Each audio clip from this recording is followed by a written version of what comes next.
Hair কাটটা কেমন হয়েছে, একটা নতুন হেয়ার কাট নিয়ে চলে এসেছি তোমাদের কাছে।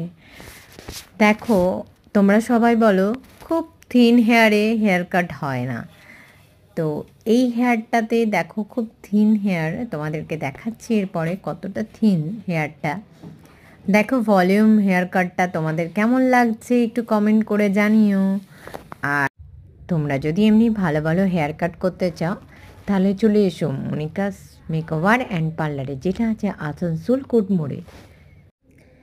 নো টেনশন, থিন হেয়ার থাকলে আমি খুব সুন্দর করে হেয়ার কাট করে দেবো, যেটা একদম খুব ভলিউম লাগবে আর তোমরা খুব কমফোর্টেবল ফিল করবে।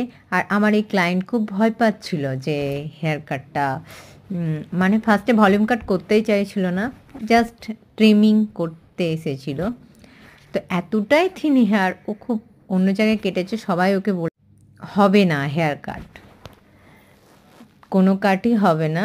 তো আমার কাছে ও এমনি জাস্ট ট্রিম করতে এসেছিলো, আমি ওকে কনফিডেন্টলি বললাম যে এই কাটটা করো, দেখো ভালো লাগবে। তো ও আমার কথা শুনে, মানে আমার ওপর ভরসা রেখে, ভরসা রাখার জন্য থ্যাংক ইউ, ভরসা রেখে হেয়ার কাটটা করেছে। তো ওর খুব ভালো লেগেছে। তোমাদের কেমন লাগছে প্লিজ একটু একটু কমেন্ট করে জানাও। আর থিন হেয়ারটা কতটা থিন, মানে তোমরা দেখে অবাক হয়ে যাবে।